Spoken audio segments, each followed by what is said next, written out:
Awesome. Well, first of all, I just wanted to say thank you so much for your time and energy. I know this is a confusing time, and I really appreciate your willingness to grace myself and my audience with your light. So thank you so much for that.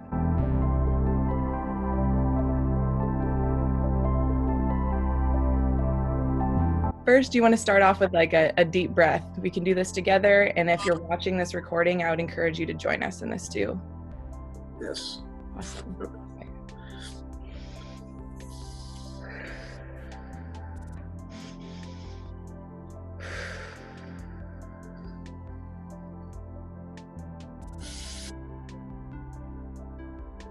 Awesome.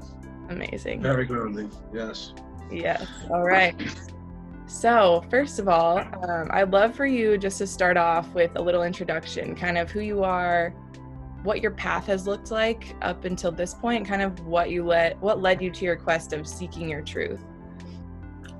First and foremost, thank you once again. I have the utmost gratitude for you for, bringing me on to your podcast and interviewing me as your first interview. So I feel very honored for that.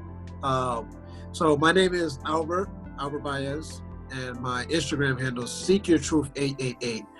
This path, I pretty much came to it after massive depression. I went through some depression 2 years ago.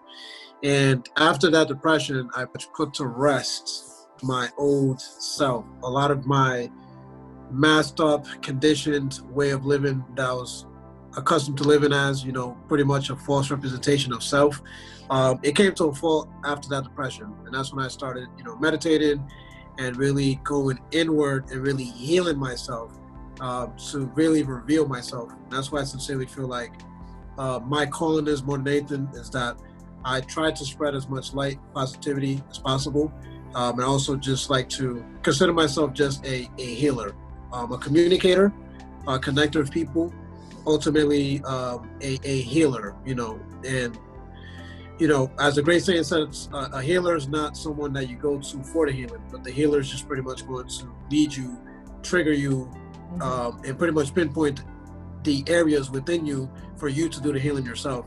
And that's what I aspire to do for people, is to just pretty much be that light and provide that guidance for them and plant seeds as best as possible. I love that so much.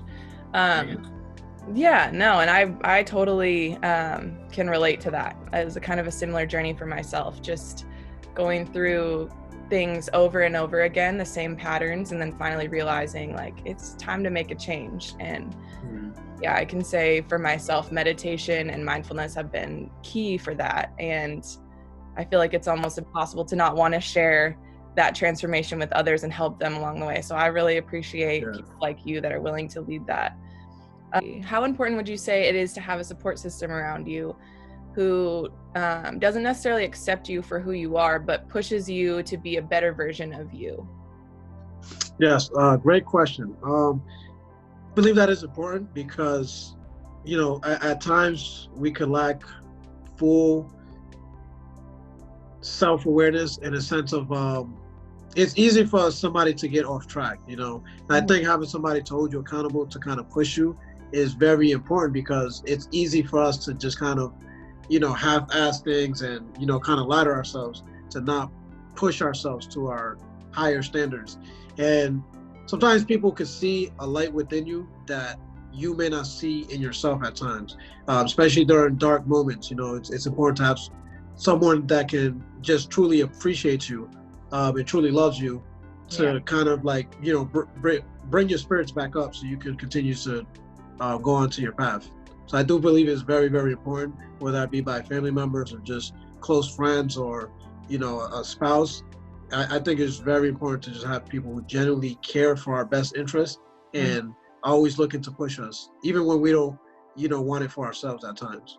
Yeah, even when it's super uncomfortable. I think that's something that in my relationship with my boyfriend, we talk about how right now it's more of a struggle than it will ever be, because we're in that phase of like growing and pushing. And not to say like when we're married and have kids and all these things, it's not going to be hard, but I think it's harder now because we are in that like massive growth and And we don't serve as companions to keep each other comfortable. We serve as companions to help push each other past the boundaries that maybe in like moments of vulnerability we have. So I think that's awesome. And then on top of that, I feel like mentorship is super important too. Having people who are expansive to you, like you. The reason I reached out to you is I feel like you're a person that might be just like a little above the progress that I'm in right now, and that's really powerful for me, because that it makes me want to rise to the occasion, you know. And so I just wondered if you had any mentors like that, like people, either physical relationships or maybe musicians or athletes or any figure that kind of made you feel like you needed to rise to the occasion. Oh, absolutely. And thank you. Mentorship is very important. I think it allows us to, obviously you learn through somebody else who have already walked the path that you walked, you know. So some of the mentors that I had personally come through forms of, you know, through podcasts, through certain YouTube videos that I watch, and through reading books. One person that comes to mind, Wayne Dyer. Wayne Dyer is the first one. His book, The Power of Intention, was pretty much like the first audiobook that I listened to that really got me going on my spiritual journey. I also, when it comes to meditation, the practice that I've been using the most, I practice here at a temple, a Buddhist temple. I don't consider myself to be Buddhist, but the religion, but I get a lot of my wisdom and insights as well from the monks. So monks, I also consider them to be mentors. And I'm just pretty much giving off mentors as far as, like, you know, from a spiritual aspect, spirituality. I do believe it's very important to have mentors in every category in life. So the way I would like to look at a mentor is look at somebody's lifestyle and then kind of see if it's something that you wish to have a certain area in their life. Certain people you can learn from financially, certain people you can learn from as far as like physically, you know, certain people you can get advice from as far as like dieting, you know, spirituality, so on and so forth. I can literally name so many names on here. But to be real with you, the main source of information I've been having, I'll say within the last year, I've been going very within myself and trusting my own intuition, that connection I have with God. And that to me is the ultimate source. Through that source right there, I sincerely feel like information finds us. What you seek is seeking you. So these moments where, you know, you're connected with God and to your higher soul, it's almost already like communicated what kind of information is needed for you. And I sincerely feel like the proper book or the proper mentor or person will come into our life at that moment and teach us what we need to teach. And I ultimately feel like everybody can be a teacher. You know, I learned from kids, just I learned from elderly. You know, you mentioned earlier that you kind of view me in that light, like, you know, above you. I learned from even those who may, you know, look at me in that sense. I feel like we can sincerely learn from any single person, honestly.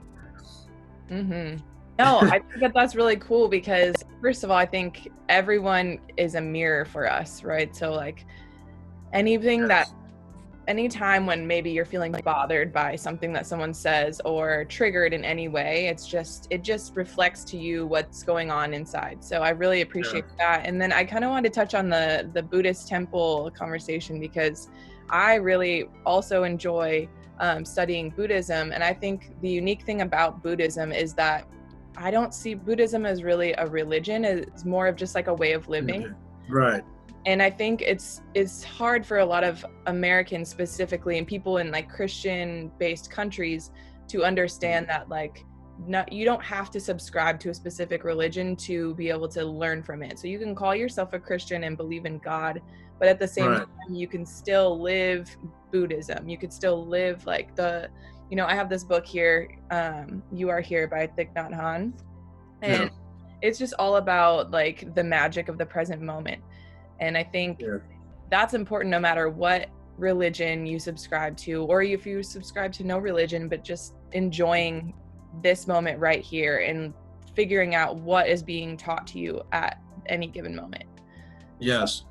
Yeah, I totally agree. I view Buddhism the same way. And, you know, Buddhism, just like from the scriptures of like actual Buddhism, you'll see like a lot of these things like the, you know, like you said, like mindfulness, Zen life living, you know, stillness of the mind. There's a lot of science behind just behind the spiritual aspect of it. You know, when it comes to meditating and being mindful, being present in the current moment, and a lot could be learned from it. But I just like you, like I am no fan. I honestly do not like speaking too much to those who are, let's say, like super religious, because like I said, I feel like it's just another form of division amongst people. You know, Absolutely. there is no wrong or right way. You know, there's some teachings that in the Bible that you can learn from, just like there's some teachings that you can learn from Buddhism, or, you know, from any other religion. But when we tie ourselves to just one religion, then it's pretty much, you know, it's like, okay, this is the way, but this way is totally not the way. And yeah, Right. Buddhism has taught me a lot. Like you said, it's more of a philosophy, a way of being. And, you know, the Buddha nature is literally just, you know, Buddha says it himself, like, you know, it's not, you don't have to praise me, you don't have to praise the Buddha. You know, just go within yourself, meditate, and, you know, connect with your inner light, with your inner child. And through there, you'll find all the answers that you need. And Yeah. that's pretty much what I take from it, you know? Yeah, it's like divinity in all things, you know, like Right. you are not greater than an insect, an ant, you know. Right. No, but Right. Oneness. yeah. Right. But I think that's super important. And yeah, so another thing that I've noticed on your Instagram page is you've quoted and kind of referenced Nas and Tupac. And I think of people like, first of all, Tupac is like my life. I just love, Tupac introduced me to like conscious rap, like the idea that, you know, because I grew up, full disclosure, in like, you know, obviously a white home where the community I lived in, there was one Black person in our school and everybody else was white. Everyone was Christian. Everyone was, you know, straight, supposedly. And it was just like this box, you know? So when I would listen to hip hop music, it was like, turn that rap shit off or whatever. And my parents didn't really understand. And, you know, that's no fault of theirs. That's how they were socialized and conditioned themselves. But when I discovered Tupac and I started listening to and dissecting his lyrics, I just remember, I think that's probably where my spiritual journey really started, because I started to see humans in a different light, and humans that are experiencing something different than myself and maybe my self-centered perspective at that point. It was able to bring me into like, whoa, other people have different realities, and this human is experiencing something way harsher than I know and is taking all this value out of it. And so when I see people reference, you know, Nas, Tupac, J. Cole, even, people like this, and there's so many more in the hip hop community I know now. But I feel like a connection to someone when I can see that they take that as well. So I was just wondering, how important would you say that conscious hip hop, conscious rap, or just conscious music in general is to the world, and more specifically like the hip hop community or disenfranchised communities? Yes. First and foremost, that's amazing that you've had that connection with the music, you know. And I always honor people like yourself, like you said, that maybe you don't come from the same background, but doesn't mean that you can't enjoy the music and understand, you know, the art that's being expressed. You know, I think hip hop gets a bad repping because obviously you have many forms of hip hop. You have those, like you said, that's conscious, that they actually want to plant seeds and put a message out. I've looked deeply into the history of hip hop, and it's amazing because hip hop literally started back in the 60s and 70s, early 70s. It was literally like, you know, you had a bunch of, you know, just rebels out in the streets that, you know, committed a whole bunch of violence. It's a lot of gang violence. Even gangs before gangs back in the days in the streets were a way to protect each other from, you know, the community. There's a lot of police brutality going on back in the days. And gangs were actually formed to educate, you know, the youth and to, you know, help one another to build communities. But then obviously, you know, anger came involved and, you know, people started going against each other, and then the violence came along. But through the violence then became the hip hop music, because shortly after you had a whole bunch of like, you know, gangs in New York, like, just terrorizing each other, they decided, hey, there's a good documentary that definitely want to point you to your attention. It's called Rebel Kings. It's a pretty amazing story how pretty much there were so many gangs back in New York and in the Bronx back in the days. And eventually this one of the biggest gangs, one of their members who stood for peace, got murdered. And then after that, they pretty much rallied like all the gangs in New York together. And it was like, hey, listen, we can't continue to kill each other no more. Instead of us killing each other, let's express our energy in an artistic form. And this is when they started beatboxing, DJing, MCing. So it was literally the art form to express it was literally just an expression of energy. It's art. And I think the beauty with all music in general, but definitely with the hip hop, is that it literally came from nothing. It came from nothing, and it came from destruction. It came from so much darkness. But through that darkness, it was literally an alchemy to life. Like, such beautiful music was created from it. And I do believe that conscious music is very important, because I'm not a fan of a lot of the new artists that are coming out today. And I'm glad that you mentioned the artists that you mentioned, the Tupac, the Nas's, J. Cole, Kendrick Lamar, yes. People that still stand for trying to, I really feel like they're lovers of their craft, and they really want to impact it. We literally heal through music, like you said. Now, me and you may have never met, but because we both listen to common music, we can both communicate and connect with each other based through lyrics that, a Tupac or Nas may have put out there. And a lot of the music that's coming out now, it's very watered down, and I feel like it's dumbing down the population, which to me, I'm not too much of a fan of, because it's making people, some people don't want to listen to Nas or J. Cole. They're like, hey, this dude's preaching to me, man. I don't want to hear this shit. I'd rather just listen about some music that's telling me to drink lean and disrespect women, call them bitches, and, hatred music. I feel like I think that's certainly why some people, when they think of hip hop music, they associate it with that, with more of the hardcore, the negative stuff. And, it would make sense where, let's say, your parents would probably be like, what are you listening to? Why are you listening to this nonsense?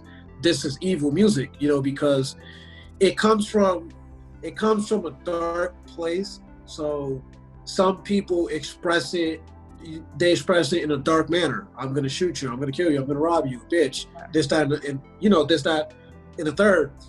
But then other people, like you said, the Tupacs and the Nas's, they're literally, to me, like spiritual leaders, like you said, because they're able to take their environment, so much darkness that they endured, and they're able to spread positive messages for people to wake up and heal. So that's definitely amazing, that connection with the music. Yeah, I think there's a couple things there too. First of all, would you agree that I think the music that is mainstream, definitely prior to SoundCloud and all of these things, because I know people can become famous just off SoundCloud, and they're becoming famous because a lot of people are listening to them. But prior to that, would you agree that like things that are on the radio are there for a reason? I mean, certain people decide what music goes on the radio. Right. And I've noticed, for instance, like J. Cole, how I was introduced to J. Cole was through the song Leave Me Alone. Are you familiar with that song? Oh, yeah. And I remember when I started like diving deep in this, I think I was maybe like a freshman in college, and I was like, Dad, you have to hear this, making my parents listen to like Dear Mama by Tupac. Yeah. And Leave Me Alone by J. Cole, and Changes, even like songs that were popular, but people didn't necessarily take the meaning from it. Right. And so, in my opinion, a lot of this music that you're talking about, the darker than negative, it has two aspects. First of all, I think it's being pushed by certain people who they're at an advantage for hip hop culture to look negative and dark. If hip hop culture was able to become this like social leadership, then it would take power away from those of power now, so that's not ideal for them. And then B, I think in the dark music, there's still a lot of value. Like my boyfriend's really, really into just music in general, music production, hip hop. And I've I've asked him a lot of questions about this, and I'd be like, where's the value in this? And because it would be people like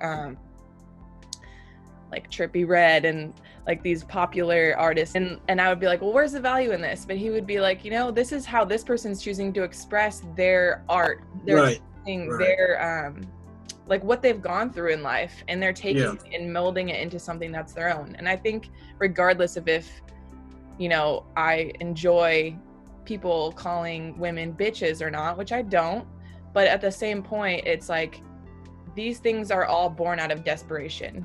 Yeah. And so I think it's important for us as a culture, especially us who didn't grow up that way and don't really necessarily relate to it. It's important to understand that maybe that those things still serve a purpose. And while it doesn't feel good to be called a bitch, and I don't ever want someone to call me that, or any other female, it is a part of a culture that has just had to survive. And I think there's still value in that. Absolutely. Man, that's amazing, honestly, what you just said. And just to touch on it a little more too, is like, I literally sincerely feel like you said, there's a lot of people behind the scenes that they pretty much, when it comes to the media in general, I'm no fan of the news, for instance. No offense, I don't like watching the news. I just feel like it's an agenda, to make people fearful. And certain music, it's, these execs, I feel like they purposely put out certain content to kind of keep people at a lower vibration. But it's true, like you said, it all serves a purpose, because I sincerely feel like a lot of these newer artists, let's say like the Trippie Redds, and it's almost like they're expressing their pain and they're healing through the music. And it comes off it could come off as angry, and many times what they're communicating to me is literally that they're, this is how they've been able to endure with the pain that they've had to go through, living in the environments that they had to go through. You have your typical struggle raps, people, have to talk about, hey, I had to sell this, that, and the third, and I had to do this, that, and the third in order to make it. Because literally a zoo out here. It's literally like, I look at living in the inner city, they're no different than somebody going, overseas for combat. It's like you're literally living with that mentality of like any day could be your last. So with that being said, it's like you rebel against everything. You literally become carelessly because you don't know any other way to operate. You don't have any hope. Exactly. But I believe everything is shifting to more positive energy now. Ultimately, I think it just comes with more love, just being there for one another, and uplifting each other. And I think that's kind of where the music is heading towards now. Absolutely, I agree. So I wanted to ask you about something I've noticed in the content that you share once in a while, and it's something I resonate with. What do you think, let's see, the power of plants? I want to talk about, because we're mentioning like lower vibrational thing. And I've watched a documentary, and I can't remember the name of it, but I will, when I post this on YouTube, I'll link it. And it talked about bringing veganism. I'm a vegan. Bringing veganism to, like disenfranchised communities, and in communities where, otherwise they're eating things like McDonald's and like prepackaged high sodium, low vibe foods. And in my opinion, and I don't know how to do this, I like think about this often, and I would love to do this, but I want to find a way to bring veganism to pop culture, or even just like more plants, and in bringing it to pop culture, affecting communities who maybe are low income, and they use music as their source of inspiration, because I think that food is a huge way to oppress people. Yes. And what are your thoughts on this? Are you vegan too? Oh, absolutely. Absolutely. That has been probably the biggest shift when it comes to like my healing and spirituality journey, is going vegan. Ironic enough, right? Currently I live here in Atlanta. I live in the southwest side of town. I'm kind of in a gentrified neighborhood, but it's still very close to, some of the rougher sides of town, so to say. The best vegan restaurants, be delighted to know that the best vegan restaurants exist literally right here within, you know, this side of town. I'm talking about amazing vegan cuisines. It's like amazing. And I think the truth is starting to come to light. With everything that's happening now, I think naturally people are waking up. You know, the world right now is going through a mass awakening. And naturally, I think people are feeding into into the whole becoming vegan thing. You know, obviously for one, being more compassionate towards animals. Two, like you said, what you put into your body has so much to do with how much you ascend, how much you grow, how much you heal. If you put in poison inside of your body, you're putting chemicals and toxins, and you're feeding parasites. It's literally going to keep you at a lower vibration. Literally, our bodies are 80% water, so we're 80% made out of water, and pretty much when you go plant-based, you have an alkalized diet. Pretty much the main point of food is supposed to be so our body can digest it, get as much good bacteria as we can from it, and convert it into energy inside of our bodies. And what happens with meat and a lot of processed food, your body's never breaking that thing down. So it's just being stored inside of your body, and your body becomes more dense, and you're literally putting toxins and things that are literally like internally killing you and keeping you at a lower natural vibration. But you know, you are what you eat. If you eat higher potency foods, more plant-based foods, you're gonna have more natural energy. When you have more natural energy, you start to feel better. When you feel better, you start to do better. You start to attract better things into your life. So I feel like it's all connected. It's so important to be on that plant-based diet. Someone had told me, I haven't looked deeply into this, that certain people are not able to, their body not able to take just plant-based. They have to consume some type of meat. To each his own.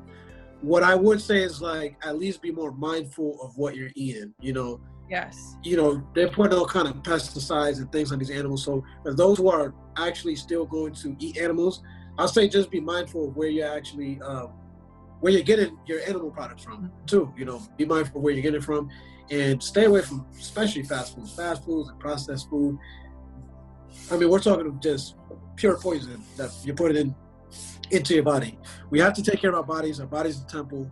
So, you know, what we put into our bodies have so much to do with our longevity into life, our health, our overall well-being, our ability to think, you know, our spirituality, everything literally goes into play with what we put inside of our bodies. So absolutely. Yeah, and I think on top of that, it's like it's such a complex conversation. I mean, we could have an entire conversation just on veganism, I'm sure, and the benefits and all of this. But I think something that I struggle with, because most, you know, my family, no one is vegan. Mostly none of my friends are vegan, and I struggle with feeling like the other, and I don't want to feel like the other. I want to have a conversation around integrating more plants specifically, you know, not, like you said, not necessarily telling people stop eating meat and dairy. I mean, I'll say specifically, when I stopped eating dairy products, my body changed so much, and just the way that I feel, you know, has just shifted in an incredible way. But I think the idea of you can eat, you know, obviously certain things are high vibe and certain things are low vibe, but if you are eating more plants, like an abundance of plants, you can, like, you'll see such a change in your life just to start. And I feel like if somebody were watching this and they were thinking like, oh my gosh, it sounds so daunting to become a vegan and cut out all the things I love, which that's just a story, you know, but I think you can start with just adding more plants, just making a simple meal that you would have made before, and just thinking every time, like, how can I add more plants to this? And then slowly you can start to phase out things that, you know, don't feel good to your body. And I think on the topic of what you said with meat, it's like super important to be conscious of where you're sourcing that meat. If an animal's in pain and distress when they're dying, you're absorbing that's low vibe, negative energy that's going right into your body. And so for me, it just doesn't make sense to worry about the meat and the cheese and all that. It's such a more simple life to just consume more plants and and like create things that I enjoyed before being vegan out of plants. So yes, yeah, that's there's amazing there. So you mentioned this time of great awakening. What more deeply do you feel like is happening, in this time of, I like to think of it as like a great pause, Yes. on a spiritual realm? Yes. What I sincerely feel like is going on is I literally believe like there's a spiritual war, like a war on consciousness that's going on. Everything, one of my favorite sayings is so within, so without. Everything that happens within us is also a reflection of the outer world, and so on and so forth. And if you look at this epidemic that's going on, obviously the virus is affecting certain people, and my heart goes out for those who have been impacted by it or have had symptoms of it. But I feel like it's also being blown out of proportion. Because again, I think that's what the agenda of the news is to do, is to instill the utmost fear into people. Because when people are filled with fear, just even knowing how a virus spreads in your body, like the ultimate placebo effect, as they say, is like if you sincerely believe that something is going to really kill you and is going to, harm you, if the media is putting that information out to that extent, and you truly, sincerely believe that, and you really feel like you may potentially catch it, then you can literally manifest that inside of your body and the virus spreads because you're giving so much energy and attention to that actual virus. But beyond that, I feel like it's no coincidence of what's happening, as well as, the social distancing. People are forced to be in solitude now and being indoors. And I think that goes hand in hand with healing and, getting in tune with yourself. And it could be uncomfortable for certain people who are not accustomed to it. But I sincerely feel like it's happening for a reason, because outside of us, Mother Nature is healing herself. The air is being cleansed. The water is being cleansed. We're not, dumping all our trash and bad energy out into the world. It's actually being cleansed. And I feel like we're going through a shift of 3-dimensional living to 5-dimensional living. And that in itself is happening before us. The 2020 ascension. I feel like this is exactly what's going on amongst us. So with this great awakening that's going on, if you have so many people are now coming to light, more people becoming vegans, more people get into it with their spiritual self, more people are questioning society's conditions and programs that they set on us, the quote unquote, like the matrix, the reality of what's been, put in front of us. And it's happening for a reason. The dualities of life is that you have light and you have darkness. So it's literally, I feel like a complete battle, kind of like a war going on between two sides. Those who choose to see the light, choose to see the truth. I call ourselves like light warriors and light workers. We're pretty much planting as many seeds as we can into people to not feed into the fear, to the illusion, because what could happen from that is that, the world, they want to put like new world order and one world government, shut down, put more control, mass population control. They want to control human beings and keep us inside of this box and pretty much feed us whatever they want us to. Feed us these low vibrational foods for us to continue to listen to low vibrational music and watch things on the news that make us feel like this world we're divided because of color, we're divided because of race, we're divided because of gender, because of upbringing. And these are all false narratives. As long as we believe these false narratives, we're going to live in this false reality. That's why more people are being forced to come to the light, because when you can heal yourself and really get into yourself, then you start to recognize that what's been fed to us has been a lie. And once we are not attuned to that lie and we're truly awakened, we can awaken our spirits. Now we can literally start to shift reality. Reality starts to change. And that's what I really feel like is going on a global, massive scale. The economy is crashing. But it's crashing because we've had too much greed, too many people that just been too materialistic. It's become too much about, let me sell you this, instead of, hey, let me provide a service for you because I know you need this and I'm trying to help you. It's become more sell, sell, sell. Too much greed, too much money, too much materialism, too much egotism, too much masculine energy, honestly. That's why I feel like it's been going on. And they say this day and age is the age of the Aquarius, the age of the feminine energy. something that I speak on a lot too amongst men is that we got to get in tune with our feminine energy. Yes, we're men. Both men and women have masculine and feminine energy inside of them. And we have to get in tune with that feminine energy to heal our hearts so we can express more love and compassion. And we can all literally, rise up with one another. Absolutely. Yeah. And it's just understanding that we are all one. We're all made of the same matter, and yeah, if we could all learn to vibrate on the same frequency, these things like, pandemics they're not a thing. And I think, I think that there's such a symbolism in this time of, the economic collapse and all these things that are going on. I think there's such a dichotomy there too, between being inside, like you said, we're able to heal ourselves. And also on a physical plane, if you are paying attention to, like, in New York or California, for instance, like the numbers of people infected are growing and growing and growing, but the number of people dying as well. But I think a lot of that has to do with people resisting this time of pause. And maybe that's indicative of, them not wanting to look inside themselves and be alone, like fear of being by yourself.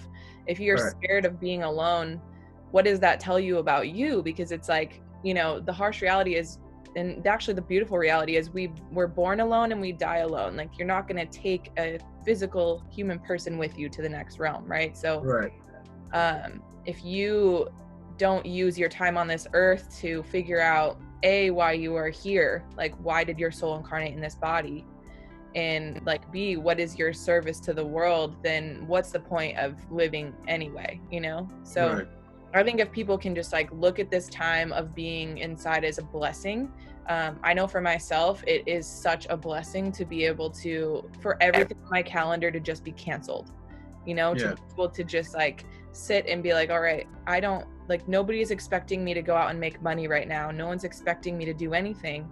And that's beautiful, because I can just sit and realize, like, what am I meant to do, without distraction? Like, what is it? And so I think that's super valuable for everyone to think to be thinking about right now. Absolutely. Because I agree, we are in, ascension times. And I think that, if we can look at it that way, instead of looking at it as doom, our reality can drastically shift.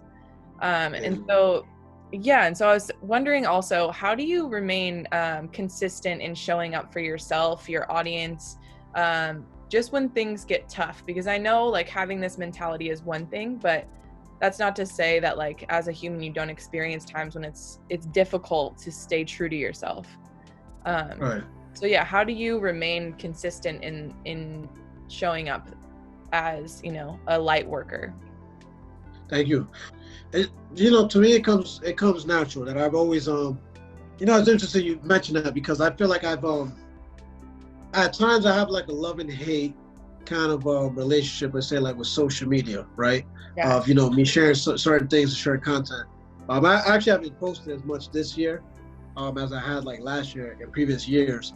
But to me, the best way to remain consistent is just realizing my actual truth of, like, hey, like, this is kind of, it's like, it's beyond me, so the most selfish thing I could do is not show up and plant those seeds and spread my light, because it's not mine, so certain, if a message comes to me that I have to deliver to you, or I have to deliver to somebody, I literally feel like that's God communicating through me. I'm just a vessel, this body's just a vessel.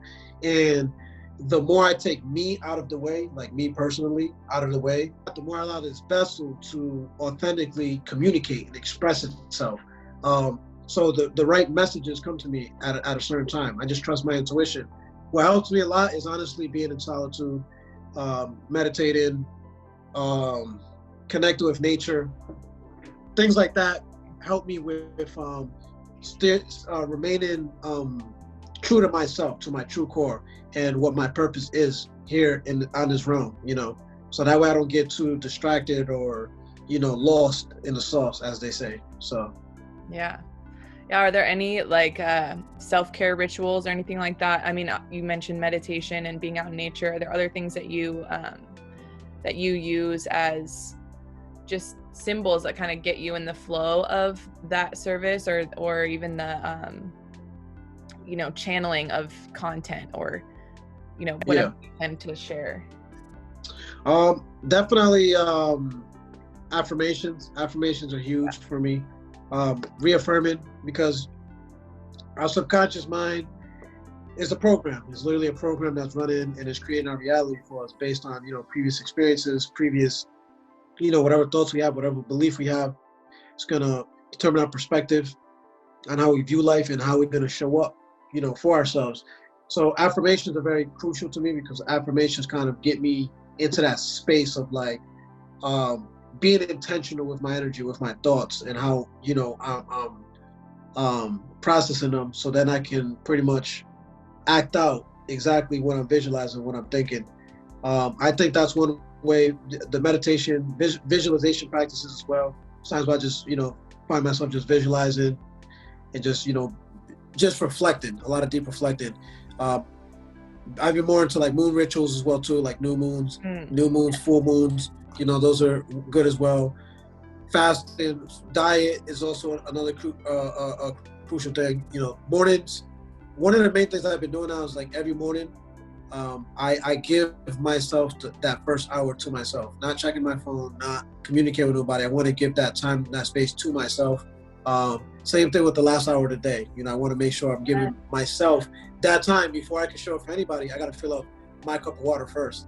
And then, the dieting, like I said, drinking high alkaline water, eat a lot of plants, allow my body to be as light as possible. The more light we are, the more light we are, so to say. So the more lighter our body is, the more light we can absorb and take in when the information and the downloads come to us, so that we can express it pretty much freely. That's amazing. I completely agree with you on the hour in the morning and hour at night. This is something that I've extremely resisted, not as much recently since everything has been going on lately, but prior to that, in the last like 6 months, being on my phone has been so hard for me. It's like an ebb and a flow where it just like sucks me in. But I noticed that when I prioritize, like ruthlessly prioritize myself, an hour in the morning and an hour at night, it's like an unobstructed mental, it's like you can go and use social media as a tool to spread your message. Or if you choose to have it be just a part of every moment, including when you wake up, when you go to bed, it just like blurs the lines. It's not as much a tool for you as it's something that someone's using to suck you in and kind of suck the soul out of you. I also use cards, like card pulling. I love it. Nice. I love it. You said moon rituals. The other day, actually, I was going to share this with you. So right when I asked you to do this interview, I pulled a card, and the card I pulled was the Great Gathering. So it says it's all coming together. Intuitive hits, soul tribe. So, yeah, exactly. And then I pulled this one today, Pillar of Light. Your vibration is rising. You are the oracle. So, yeah, and it's cool because every time I pull a card, like it is always connected to what is going on in my life, Right. That, and I also look at like angel numbers, I'll look at the 444 or like 1111. And so to me, I use those symbols as confirmation that I'm on the right path. Absolutely. And so I was going to ask you also, what deeper, like to get a little deeper on meditation, what purpose has meditation served in your life? Has it kind of evolved? Just more on that from you.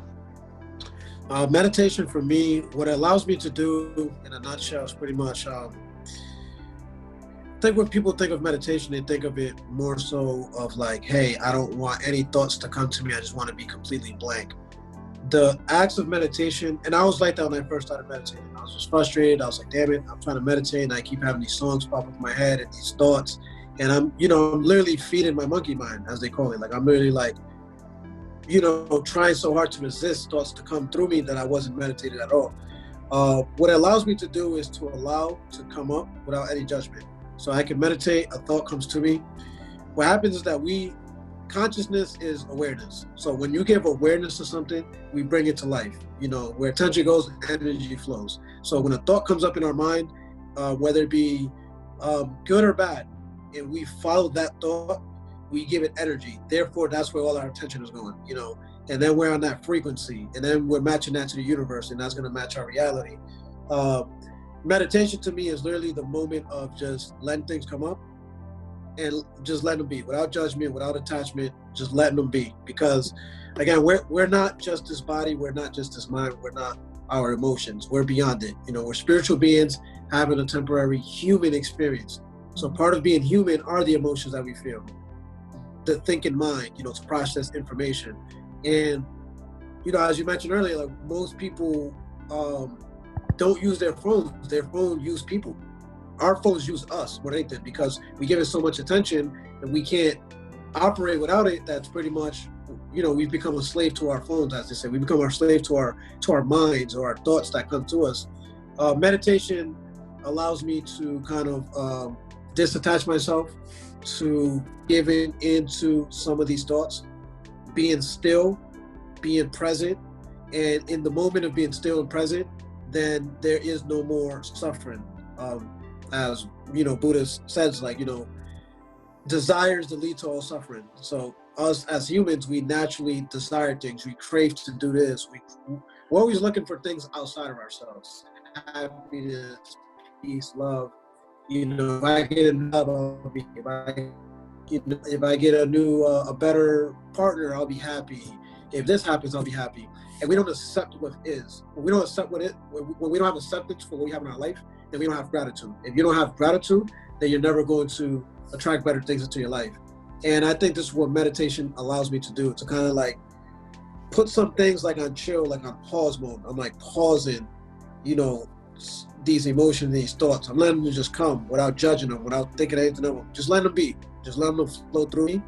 So now when I'm in, you know, real time, and when I'm not in meditation, to me, my life is a meditation, so to say. The practice helps me now in real life. If I'm driving, somebody cuts me off, maybe I'm human, so I may react a little bit, but it's not going to lead me to be mad for the whole day. There's certain people where, you know, as soon as they get into traffic, their day is doomed, because they're taking one bad thing that could happen to them. They're holding on to that one emotion and that one thought, and everything is now affecting them. Everything is triggering them.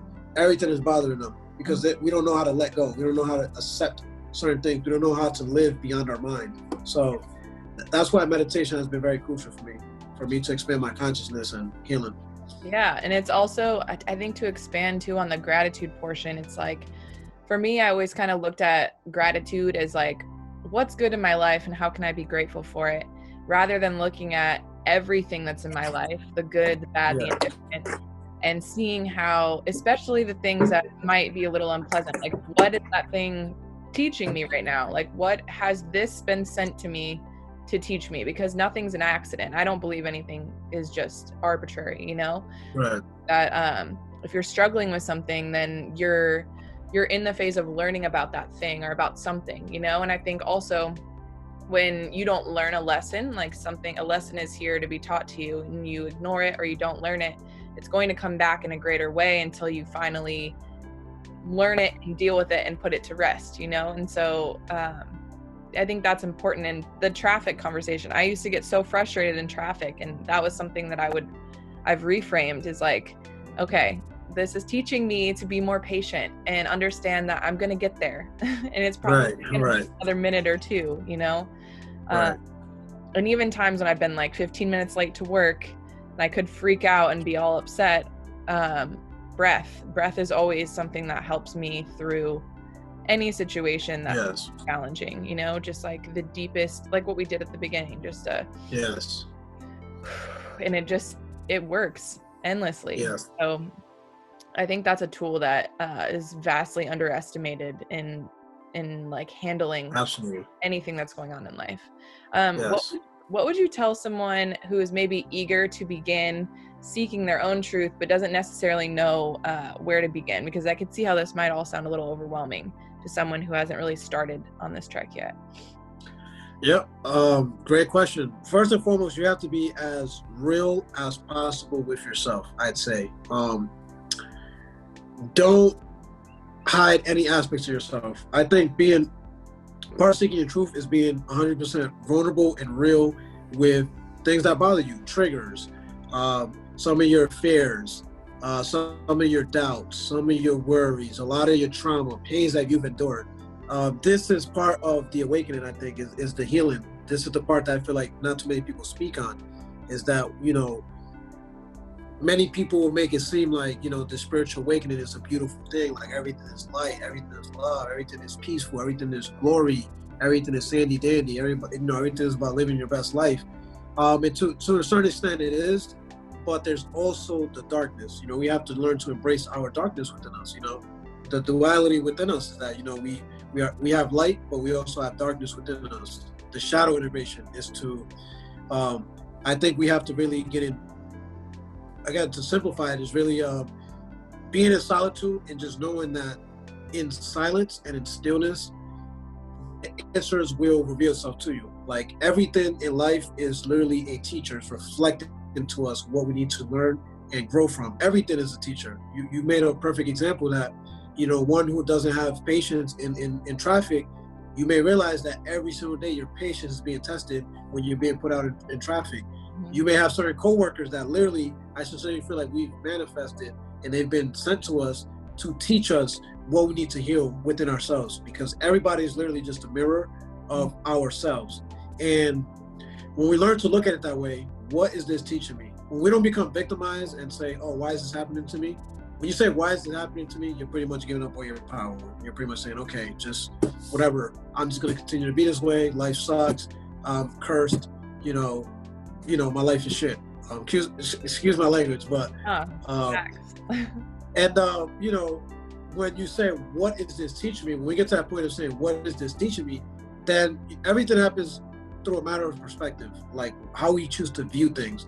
Yes. When we ask that question, what is this teaching me? We're able to step back, be patient, not be so reactive, understand, oh, this person that keeps fucking irritating me, they're irritating me because I lack compassion, or I lack empathy, or I lack, self-love, really.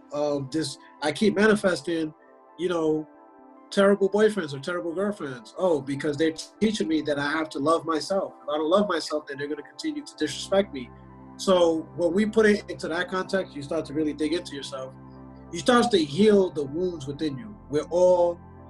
I feel like every single human has healing to do. And that's why we're here on this realm. And as you heal, that to me is your ultimate truth. As you heal, reveal, and accept yourself fully. And know, like, you know what? As I am grateful for all that I have. I'm grateful for all that I am. We get to fully love our bodies.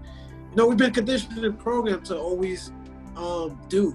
We're human doings. We have to do more. We have to earn more money. We have to look a certain way, and this is the way the media has conditioned our minds to think that there's something wrong with us, but there's not. Everything is right with us. And the moment we fully accept ourselves as we are, then we can really, truly get to the core of understanding our true self. Is buried under a whole bunch of pain and conditions and programmed and,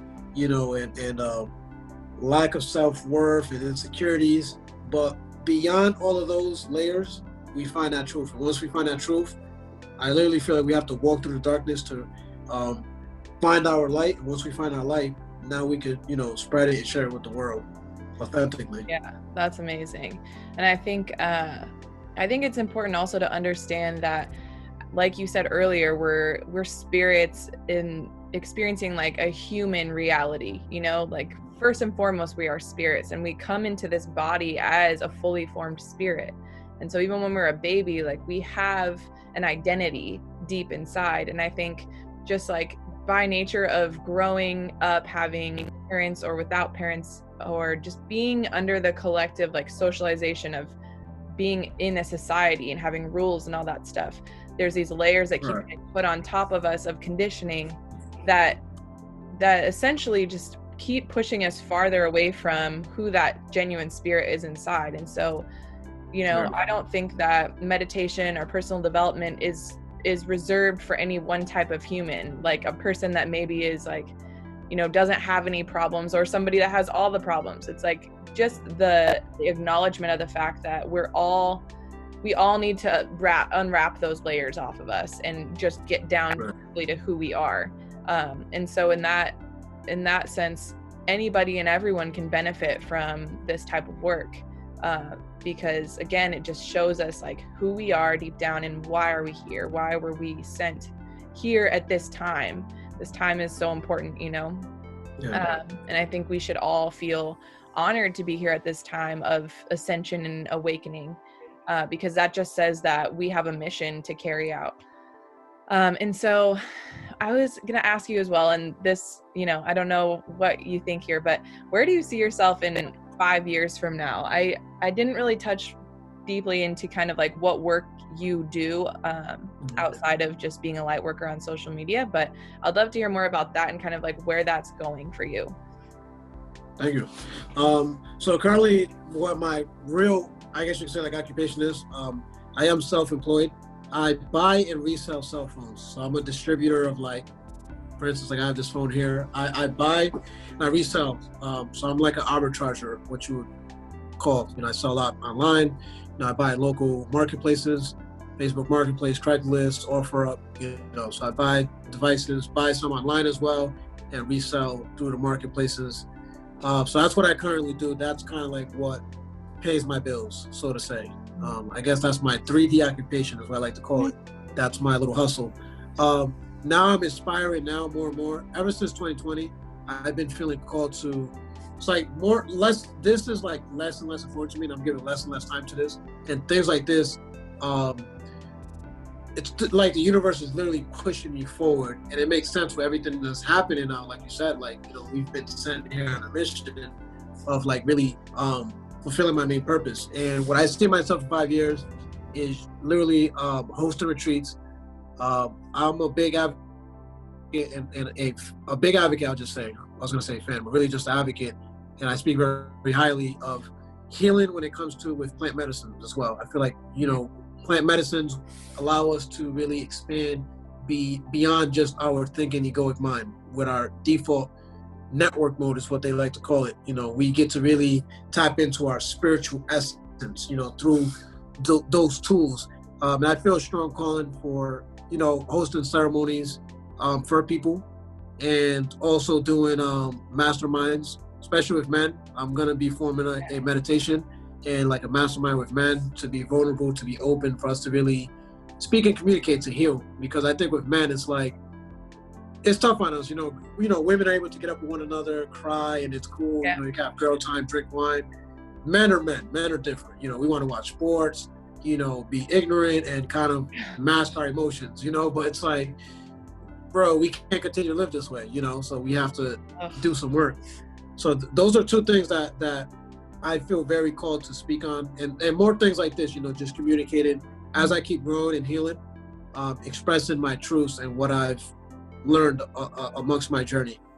That is amazing and so needed. That's something that I've noticed as well, just even on Instagram. Instagram's such a powerful tool to connect, but I've noticed it's mainly females that are doing this kind of work. And that's something, just like full disclosure, in my own relationship with my partner, we struggle with a lot because I'm a female. I see things from a feminine perspective, and we're just different humans. And so just trying to integrate this type of work with my boyfriend, who has a completely different, you know, makeup of everything and mentality and all of these things, is really tough. So I think having male leaders who have gone through the work already to be able to translate that to other men, so it doesn't feel like such an exclusive thing to women, because it isn't. Right. That is so powerful. So the last question I have for you is, what is your like supreme desire in life? Like, of all things, what do you desire the most? Honestly, it's just to be a being of light, man. I ultimately, like, I literally predicate my success. I feel like success literally comes down to who have you impacted? You know, who have you impacted? It's like, because of me, who has recognized their truth now? Because of me, who has been able to heal? Because of me, who've been able to really tap into their highest potential? So I'm always going to be one with the people of like, I like to be in service of other people. So my grandest desire on a worldly scale, I would say like just amongst the collective, is what's happening right now, a mass awakening of everybody being filled with love and compassion, you know, having healthy relationships, like you said, you know, there's so many boyfriend and girlfriend dynamics, even, you know, for those who are of the same gender, you know, no discrimination.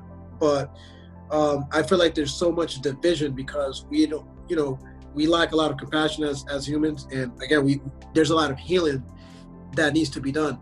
So my grandest desire is to see a world, a earth, a universe, for what it's worth, where everybody's just one, pure oneness. Everybody understands that one universal truth of like, you know, we are all one. We're not separated because you're a female and I'm a male. We're not separated because my skin color is different from your skin color. We're not different, you know, we're not separated. These are all illusions. The biggest illusion has been we're separated, but we're all ultimately one.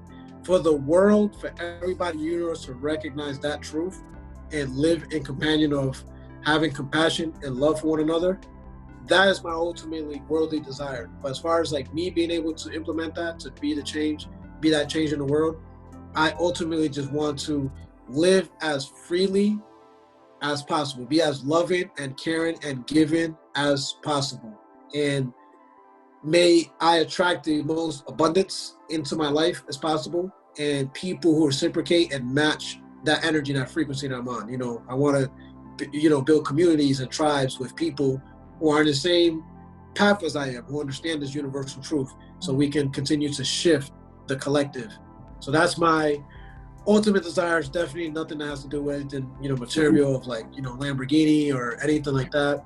Yeah. Obviously, I desire to have nice things in my life, but I want it to be in results of the labor that I put in as far as like fulfilling my purpose and really helping ascend people and really heal people and serve other people. That's what speaks to me more than anything. Yeah, that is amazing. I love that so much. So is there any additional information you would like to share with anybody that's watching this right now, or do you feel like we kind of covered it all? My last thing would just be, you know, with the message for anybody who's just now going through the awakening, just know that you are exactly where you need to be at on your journey. Trust me, I only have 2 years in, and it's amazing I'm even having talks like this, you know, and people that, you know, look up to me for information. And I'm constantly learning and growing within myself as well too. Just know that exactly where you are in your journey, you're exactly where you need to be at. Have the most compassion and gratitude for exactly where you're at in your life. Spread love to yourself, get in tune with your healing, and know that on a worldly scale, everything is shifting in our favor. Choose to believe in the light, you know. And I want to say thank you as well. Thank you for, again, I'm grateful for it. Yeah, no, I really, really appreciate your time, your light, your energy. I think it's so needed in this world, and it's super inspiring to me. And it inspired me to start doing the thing that I love doing, which is, you know, having deep conversations with people. So I thank you so much. Continue blessing the world with your wisdom. I look forward to seeing you likewise. next. Thank you.